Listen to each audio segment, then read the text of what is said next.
नमस्कार, स्वागत है आपका पब्लिक इंडिया पर। मैं हूं नीलू व्यास। सभी को पता है कि सुप्रीम कोर्ट में जो मुख्य चुनाव आयुक्त और चुनाव आयुक्तों की नियुक्ति की जो याचिका लंबित थी, आज सब ये सोच रहे थे कि सुप्रीम कोर्ट शायद इस केस को उठाएगा। और क्योंकि ये चुनावी लोकतंत्र से जुड़ा हुआ मामला है, बहुत सारे सवाल थे कि किस तरीके से सरकार मनमाने तरीके से नियुक्तियां कर रही है, बावजूद इसके कि सुप्रीम कोर्ट में याचिकाएं पेंडिंग है। यानी कि सुप्रीम कोर्ट से भी कोई मतलब नहीं है। सरकार यही कह रही है कि जो हम चाहेंगे वही करेंगे। ये कितना खतरनाक है। और अगर आज सुप्रीम कोर्ट ने भी इसको अर्जेंट नहीं समझा, क्योंकि लोग ये कह रहे थे कि कल जब प्रशांत भूषण ने इस केस को मेंशन किया, उन्होंने कहा कि इसको एक अर्जेंट मैटर की तरह ट्रीट करिए और कॉन्स्टिट्यूशन के साथ खिलवाड़ कर रही है लगातार वो सरकार। तो अगर इसके कहने के बावजूद आज इस चीज को टेकअप नहीं किया है सुप्रीम कोर्ट ने, तो ये आज अदालत के ऊपर कितना बड़ा प्रश्न चिन्ह है। आज इसी पर हम बातचीत करेंगे। हमारे साथ वरिष्ठ वकील और एक्टिविस्ट अरुण अग्रवाल जी हैं। अरुण जी, आपका बहुत बहुत स्वागत है। Thank you so much for joining. आज बहुत एक मायूसी सी लग रही है कि आज ये इशू आया ही नहीं और इतना अर्जेंटली सुप्रीम कोर्ट ने उसको ट्रीट ही नहीं किया। नमस्कार नीलू जी। देखिए, आपने सही कहा कि आज केवल हमें नहीं, हमारे जैसे और भी लोग हैं, जनता जनार्दन जो है उनमें बहुत ही मायूसी है। क्योंकि जिस तरह से सुप्रीम कोर्ट फंक्शन कर रहा है और एक डेमोक्रेसी को प्रायोरिटी नहीं दे रहा है, ये जो है ये अच्छी बात नहीं है और ये उन सुप्रीम कोर्ट के लिए भी अच्छी नहीं है। अभी मैं आपको बताऊं आज का क्या कारण था कि सॉलिसिटर जनरल ने कोर्ट में आके कहा कि मुझको फुर्सत नहीं है, किसी और दिन रखिए। अब उनको क्यों नहीं फुर्सत है? पहले तो इनकी पूरी टीम होती है सरकार की, केवल एक जो है तुषार मेहता वकील नहीं है, अटॉर्नी जनरल है, कई एक वकील हैं। और कोई भी अगर उनको लगता है कि वो काम जरूरी है तो जाके वहां आर्ग्यू करें जहां पर उनको ज्यादा जरूरत थी, वो सोच रहे थे, या यहाँ पर किसी और को भेज देते। तो वो नहीं, इसको मामले को टालना है और कोर्ट भी उसको टालने दे रही है। ये बहुत ही मतलब कि अच्छी बात नहीं है, ज्यादा नहीं बोल सकते, सुप्रीम कोर्ट का मामला है। लेकिन आज कौन सा ऐसा मामला इतना अर्जेंट था जिसमें कि तुषार मेहता बहुत बिजी थे और उसको जो है डेमोक्रेसी का मामला नहीं था? मैं आपको बताता हूं। आज चीफ जस्टिस के यहाँ 5 मेंबर, 5 जजेस कौन सा बड़ा जरूरी मामला सुन रहे थे, मैं उसके बारे में बताता हूं। वो और क्यों सुन रहे थे? एक जो आर्बिट्रेशन होता है, इंटरनेशनल आर्बिट्रेशन, तो उसको चैलेंज आप कर सकते हैं एक सेक्शन 34 के अंदर में, और वो अगर नहीं होता है तो अपील में सेक्शन 37 के अंदर में, या आर्टिकल 37 करिए। ये वही कानून है जिसको मैं आपको समझा रहा था कि दिल्ली हाई कोर्ट ने 17,000 करोड़ का जो रिलायंस का जो गैस का चोरी का मामला था, जिसमें इंटरनेशनल आर्बिट्रेशन हुआ, तो कारण क्या है इसको प्रायोरिटी देने की? आर्बिट्रेशन में बहुत पैसा खर्चा होता है, इसलिए, और इसमें बहुत सारे केसेस आते हैं, इसलिए इसको प्रायोरिटी दे रहे हैं। तो मतलब धन्ना सेठ, पैसों वालों का, जहां हजारों करोड़ का मामला होता है, उनका कुछ रुपया ज्यादा खर्च हो जाता है आर्बिट्रेशन में, तो उसके लिए उनको प्रायोरिटी मिल रही है सुप्रीम कोर्ट में। और यहाँ पर जो है लोकतंत्र लूटा जा रहा है, उसके लिए जो है प्रायोरिटी नहीं है सुप्रीम कोर्ट। ये बात जो है सबको समझनी चाहिए। और इन पर्टिकुलर जो रिटायर्ड जजेस हैं supreme, sorry to interrupt you, ये किसका केस था? आपने कहा कि धन्ना सेठों के केसों को प्रायोरिटी दे रही है सुप्रीम कोर्ट, ये मामला किसका था सर? ये मामला क्या होता है कि जो बड़े बड़े लोग होते हैं ना, तो उनको, और बाहर के जो निवेश करते हैं हमारे इंडिया के अंदर में, तो उनको हमारी कोर्टों में विश्वास नहीं है। तो उनके लिए एक स्पेशल वो बना हुआ है कि आर्बिट्रेशन होगा, मतलब कि हम आउटसाइड द कोर्ट, और उसमें जो लोग बैठते हैं, डिसाइड करते हैं।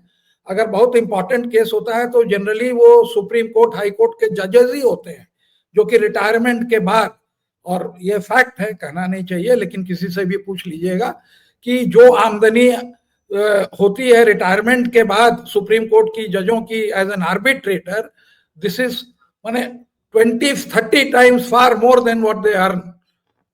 लेकिन ये वॉलंटरी है कि वो आर्बिट्रेशन का काम करें या नहीं करें, लेकिन लोगों को प्रिफर करते हैं, तो वो एक साइड ट्रैक है। अब क्या होता है कि उन लोगों ने कोई अवार्ड दे दिया किसी के फेवर में, अब इसको हम कोर्ट में चैलेंज कर सकते हैं, कितना कर सकते हैं, उसको मॉडिफाई कर सकती है, नहीं कर सकती है, तो ये जो है बहुत बड़ी बात है। ये चंद्रचूड़ ने भी यही किया था। मैंने चंद्रचूड़ साहब के लिए तो एक जो जस्टिस जोसेफ की बेंच थी, 5 मेंबर बेंच ने, उन्होंने एक ऐसा ऑर्डर दिया स्टैंप ड्यूटी के ऊपर कि अगर स्टैंप नहीं है तो आप नहीं चैलेंज कर सकते हैं, जिससे कि पूरा एकदम लीगली साउंड जजमेंट था। लेकिन पूरा जो है ऊपर से नीचे हो गया, जितना भी वो था। जहां तक हमें याद है वो 5 मेंबर का था। 4-5 महीने के अंदर में आज तक हमने नहीं देखा उसको। चंद्रचूड़ साहब ने जो है 7 मेंबर की बेंच बैठाई और वो ऑर्डर को, जजमेंट को उन्होंने पलट दिया। तो हम ये कहना चाहते हैं कि जब पैसे वालों का मामला होता है, जिससे कि वकीलों को भी मोटी मोटी फीस मिलती है और उन लोगों का स्टेक रहता है, तब तो सुप्रीम कोर्ट जो है उसको प्रायोरिटी पर लेती है। They can not deny this. Chandrachud साहब ने भी प्रायोरिटी में लिया और हमारे ऑनरेबल खन्ना साहब ने भी उसको आज प्रायोरिटी में उसको सुन रहे थे। लेकिन जब लोकतंत्र लूटा जा रहा है तब इनको साल भर फुर्सत नहीं मिलती है। मतलब ये जो है बहुत ही अंदर से बहुत दुख होता है ये सब बातें बोल के। और जब हम देखते हैं कि सुप्रीम कोर्ट की क्या प्रायोरिटी है, what is there priority, democracy और आर्बिट्रेशन एक्ट, जिसमें कि the rich and this thing, कोई भी केस उसमें आप समझिए कि 50-100 करोड़ के नीचे का नहीं होता है। तो वो प्रायोरिटी है कि ये प्रायोरिटी है। आप सोचिए ये केस जो है मार्च 24 से लटक रहा है, साल भर हुआ, किसी को फुर्सत नहीं थी। और जब आया तो फरवरी में तो कहा, जनवरी में तो कहा कि अच्छा 3 फरवरी को सुनेंगे, फिर 3 फरवरी को आया तो 12 को सुनेंगे, 12 में लिस्ट में ही गायब कर दी, किसने डिलीट कर दिया। तो वो रजिस्ट्रार वहां से एक डेट देता है 19 की, ये भी नहीं कि कोर्ट ने डेट दी। मजे की बात ये है अरुण जी कि बार बार उसको मेंशन किया जाता है, बार बार सिविल सोसाइटी ग्रुप जो याचिका करता है वो कोर्ट को बता रहे हैं कि भाई ये देखिए ये कितना जरूरी है। कल भी प्रशांत भूषण ने ये चीजें सारी कही थी कोर्ट में, लेकिन बावजूद इसके उन्होंने ये तक कहा कि इसको आइटम नंबर 1 लिस्ट करिए, लेकिन बावजूद इसके वो केस आज लिस्ट ही नहीं हुआ, मेंशन ही नहीं किया गया उस पर। ये दिखाता है कि क्या मानसिकता है, क्या उनकी प्रायोरिटी है।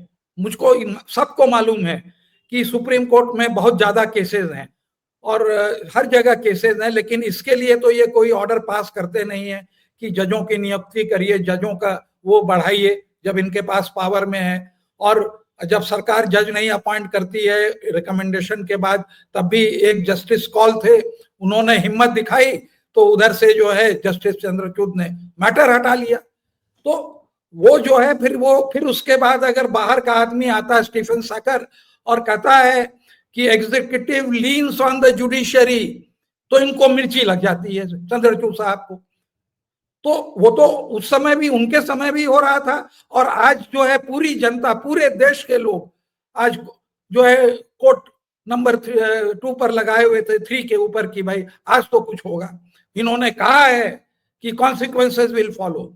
कॉन्सिक्वेंसेस, वो एक तो 42 is the consequence that will follow. एकदम नीचे में रखा कि मैटर आवे नहीं। जब कहा गया तो Tushar, I am busy somewhere, जाइए फिर आर्बिट्रेशन का केस आर्ग्यू करिए। आज तुषार मेहता के बारे में बात करनी चाहिए कि वो किस मुंह से आज वो ये कह रहे थे कि आई एम बिजी। क्या वो पूरे देश को नहीं, मैसेज क्या है? तुषार मेहता मतलब गवर्नमेंट का जो प्रोसिक्यूटर है, वो आके ये कहता है कि उसको समय नहीं है, पूरा लोकतंत्र लूटा जा रहा है, वोटों की चोरी हो रही है, चुनाव आयुक्तों की नियुक्ति अपने मनमाने तरीके से सरकार कर रही है, और सरकार का वकील आके ये कोर्ट में कहता है कि हमारे पास समय नहीं है। आज उसके बारे में, उसके आचरण के बारे में क्या कहा जाए? नहीं ठीक, भाई सरकार के 50 केस होते हैं, आप कह सकते हैं, लेकिन क्या और कोई वकील नहीं है? क्या सरकार एक ही वकील के ऊपर है तो सबको हटा दे? कह दे अटॉर्नी जनरल की जरूरत नहीं है, एडिशनल सोलिसिटर जनरल की नहीं, ये है सब एग्जाम लेके बैठे और देखें कि किसको ज्यादा नंबर आता है, किसका ज्यादा वो है।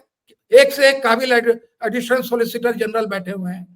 तो नहीं, लेकिन ये जो तो है की जो एक हद होती है, बेशर्मी की हद होती है, आज तुषार मेहता ने इस बात को कह के तो ये साबित कर दिया कि उनमें अब कोई पर्दा नहीं बचा है, कोई हिचकिचाहट नहीं है ये बात को कहने में कि लोकतंत्र लुटता रहे, लेकिन हम तो सरकार की पैरवी करेंगे और सरकार का ही एजेंडा चलाएंगे, नागरिकों का हाँ, कुछ भी हो जाए, देश का कुछ भी नहीं हो वो जाए। सरकार के वकील है, सरकार का एजेंडा चलाना उनका काम है, वो इंजॉय करते हैं कॉन्फिडेंस सरकार का, और उन्होंने जो है बहुत कुछ सरकार को जो है कोर्ट से दिलाया है, इस सब में कोई कोई डाउट नहीं है।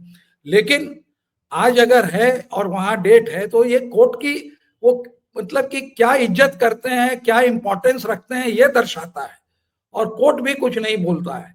और डेट जिस तरह से रखी गई कि हाँ तुम बना लो, तुमको अपना 29 का चुनाव लूट लेना, नए इलेक्शन कमिश्नर थे, उसके बाद हम एक कोई जो है इनको थोड़ा सा ये दे देंगे कि ठीक है।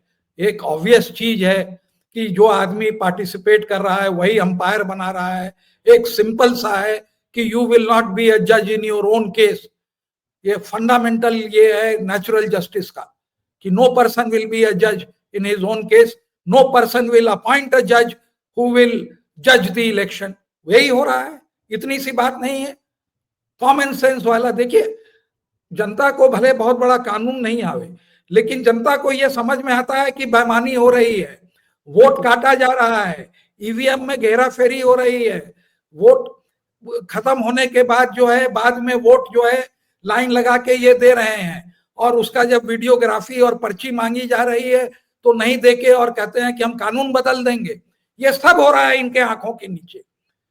लेकिन और उस दिन वो उनका उसका एक वो था कौन, इलाहाबादी या कौन, एक वो जो अभिनव चंद्रचूड कल आर्ग्यू कर रहे थे, उसमें उनको ये मालूम है कि उस आदमी ने ऑस्ट्रेलिया से वो कॉन्सेप्ट चोरी करके जो उसने वल्गर कमेंट वो किया था, तो वो जस्टिस सूर्यकांत ने कहा कि you don't think that we are living in an ivory tower. ये बात हमने सुनी है वो उसके अंदर में, हमें भी मालूम है कि ये जो है आपका ओरिजिनल भी नहीं था जो आपने कहा, और ये जो है कॉमन चैनल पर आपने चला दिया। तो फटकार लगाई, वो सब सही किया, लेकिन उसके लिए सब चीज के लिए समय है। वो जानते हैं वहां पर आइवरी टावर में नहीं रह रहे, यहाँ पर क्या आइवरी टावर नहीं है? क्या नहीं, उनको लेकिन नहीं अब समझ में आ रहा है कि चुनाव लूट रहे हैं?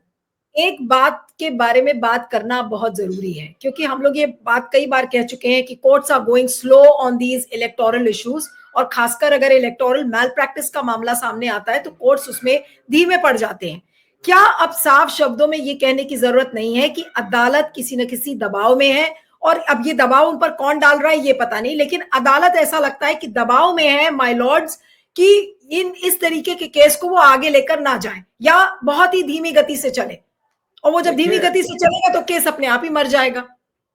देखिए वो जब से जस्टिस ठाकुर के बाद एक जो है जिस तरह से चीफ जस्टिस आए, और जो खुलासा हुआ गोगोई साहब के सामने, जो कि महिला कांड में जो रंगे हाथ माने वो इन्वॉल्व हुए, मैं आज भी कहता हूं ये मैं मुझको नहीं मालूम कि उनको फंसाया गया कि उन्होंने किया, लेकिन उसके बाद वो पूरा कॉम्प्रोमाइज हुए वो जो है, और वो महिला जो है बाद में रिजाइन भी करी, she did not take up her job. मतलब कि उसका वो इतना तो वो नहीं था आर्थिक वो स्थिति कि जो है उनको एक अच्छी जॉब मिल रही है, तब भी उसने नहीं लिया। शायद वो लॉ किया हुआ था, हो सकता है प्रैक्टिस कर रही हूँ, दैट इज अनदर मैटर। लेकिन हर बार हम देख रहे हैं कि जो मन में आ रहा है, और एक बाहरी आदमी कह के आया कि executive is leaning on the judiciary, what do you have to say mister Chandrachud, justice Chandrachud. क्या जवाब दिया उन्होंने? जवाब था नहीं हम भी बिजी थे बड़े बड़े पुराने मामले सलटाने में, चुनाव लूटा जाए, डेमोक्रेसी लूटी जाए, लेकिन आपको जो है 25 साल पुरानी 20 साल पुरानी बातें लेने को तैयार है। और जो आर्बिट्रेशन में जस्टिस जोसेफ का जो है 5 महीने के अंदर में, आज तक मैं कहता हूं पूरा सुप्रीम कोर्ट का रिकॉर्ड देख लीजिए, आज तक ऐसा नहीं हुआ कि 5 मेंबर का जो जजमेंट आया उसको 5 महीने के बाद या 7 महीने के बाद जो है वो मामला फिर से लिया गया, 7 मेंबर को लिया गया और उसको पलट दिया गया। क्या वो इतनी अर्जेंसी का मामला था? क्योंकि पैसे वालों का था, और ये जो है ऑर्डिनरी लोगों का है, उनके डेमोक्रेसी का है, तो वो प्रायोरिटी नहीं मिलेगी। खाली हम लोग कह क्या रहे हैं कि भाई माय लॉर्ड, हम लोग की बातें तो सुनिए, पूरा देश आंख लगाए हुए है। आज बहुत अच्छा किया महुआ मोइत्रा ने भी आज तो एक पिटिशन डाला। अब ये उनको ये फेस करें, ये कैसे कानून पास हुआ? सारे पार्लियामेंटेरियंस को निकाल दिया गया और उसके बाद जो है 100 कुछ आज तक नहीं हुआ। उसके बाद इन्होंने ये जो है गलत कानून पास करवाया कि जिसमें कि प्राइम मिनिस्टर और होम मिनिस्टर रह के जो है चुनेंगे, मैंने वही चुनेंगे। हमें तो ये दूसरी समझ में आती है लीडर ऑफ ऑपोजिशन को डालने की क्या जरूरत है? एक कानून बना दें कि जहां भी खाली लीडर ऑफ ऑपोजिशन और 2 मेंबर सरकार का रहेगा, उसमें हटा दिया जाए, सरकार ही चुनेगी। चीज जो समझ के परे है कि क्या सुप्रीम कोर्ट को भी अपनी गरिमा का ध्यान नहीं है, क्योंकि एक ऐसा कानून सरकार बनाती है जहां जहां जिस कानून में सीजेआई को, यानी कि चीफ जस्टिस ऑफ इंडिया को उठा के बाहर फेंक दिया जाता है, कहा जाता है एक तरीके से कि आपको पैनल में जरूरत नहीं है आपकी, और फिर भी सुप्रीम कोर्ट इस पर स्लो चल रहा है। नहीं, साल भर हो गए भाई, स्लो की बात नहीं है। भाई मैं आपको बता रहा हूं ना कि जब वो आर्बिट्रेशन का मामला आया तो कितनी जल्दी दिखाई इन्होंने।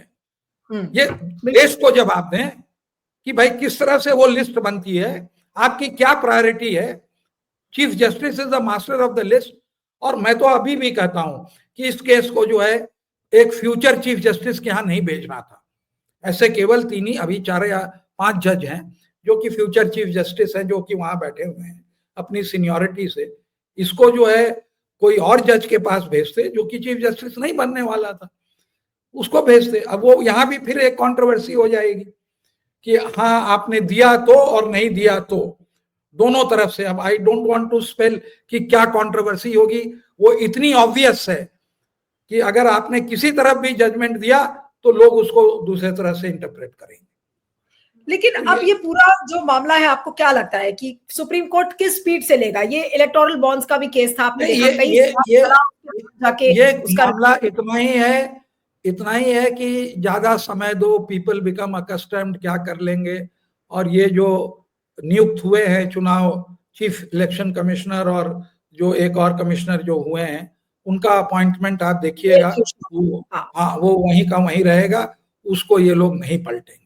क्योंकि उनको भी एक राइट होगा चैलेंज करने का कि हम तो एकदम कानून के अंदर में अपॉइंट हुए थे, अब आप हमको कुर्सी से कैसे निकाल सकते हैं। उनके भी तो फंडामेंटल राइट्स हैं, तो वो भी तो आवेंगे, छोड़ेंगे थोड़े। ये सबको समझ में आता है। ये जो प्यादा की हम लोग मात खा रहे हैं, जो होता है ना, जो शतरंज में आप खेलते हैं तो एक प्यादे से आप जो होता है कि मात खा जाते हैं अंत में, तो वही हो रहा है। We are being checkmated each time. और हम लोग को ये समझ में नहीं आ रहा, हम लोग बेवकूफ हैं। ठीक है, अब जो हो गया, अब उसको तो अंडू कर नहीं सकते हैं। अब आप कोर्ट को जो है रात को 12 बजे खोल देंगे फॉर सम अदर पर्पस। अगर डेमोक्रेसी लूटी जा रही है तो 12 बजे क्या, आप जो है साल भर जो है आपके दरवाजे बंद रहेंगे। कितनी बार मिडनाइट हियरिंग हुई है सुप्रीम कोर्ट में। मेरा आखिरी सवाल है अरुण जी कि क्या आज कोर्ट्स ने ये बता दिया कि लोकतंत्र लुटता रहेगा, लेकिन हमारे लिए वो प्रायोरिटी नहीं है, हम अपना दरवाजा बंद करके चलेंगे? आज क्या ये मैसेज नहीं दे दिया? और सरकार का पक्ष आज तुषार मेहता ने रख दिया कि सरकार के पास इन बेफजूल बातों के लिए टाइम नहीं है। ये जो आपका कंक्लूजन है एकदम सही कंक्लूजन है, और ये मेजॉरिटी ऑफ दी जनता वो उसको फील करती है। और मैं दावे के साथ कहता हूं कि अगर आप इस पर जो है एक मॉक पोल कर लीजिए तो ये बुरी तरह से हारेंगे। जो कंक्लूजन आपने ड्रॉ किया है कि सुप्रीम कोर्ट को डेमोक्रेसी बचाने के लिए समय नहीं है, कर लें उसको अगर mock poll. This is what the people think, whether you like it और नॉट। Absolutely, absolutely. और इसीलिए मैंने 2 टूक शब्दों में यह सवाल आपसे पूछा था कि आज एकदम सही है। तुषार मेहता ने आज सरकार का पक्ष बता दिया कि सरकार के लिए लोकतंत्र लुटता रहे, उनके लिए ये कोई इशू नहीं है। ये तुषार मेहता ने भरी अदालत में इस बात को कहा और अदालत ने उसको चुपचाप सुन लिया। चुपचाप सुनकर किताब अपनी बंद कर ली। और जैसा कि अरुण जी कह रहे थे कि उनके लिए धन्ना सेठों का जो आर्बिट्रेशन केस है, जिसमें कि करोड़ों रुपए इन्वॉल्व है, वो ज्यादा इंपॉर्टेंट है। तो अब आप सोच सकते हैं कि एक तरफ सरकार का पक्ष है, दूसरी तरफ अदालत का रवैया है। ये दोनों चीजों को हमने आपके बीच में रख दिया है और अब हम व्यूअर्स के ऊपर छोड़ देते हैं, क्योंकि हमारे लिए तो ये बोला जाएगा कि अरे आप तो लेफ्ट लिबरल गैंग के हैं, आप सरकार के खिलाफ बोलते रहते हैं। लेकिन आज ये बताना जरूरी है लोगों को कि कल नियुक्ति ज्ञानेश कुमार की हुई है, आज सुप्रीम कोर्ट में ये मामला लिस्टेड था, लेकिन बावजूद इसके उस केस को इंपॉर्टेंस नहीं दी गई, और किसको इंपॉर्टेंस मिली? आर्बिट्रेशन केसेस को। तो जजेस की क्या प्राथमिकता है, सरकार की क्या प्राथमिकता है, इससे आप समझ लीजिए और अपना फैसला खुद ही कर लीजिए। आपका बहुत बहुत शुक्रिया Arun ji, thank you so much for joining. Thank you.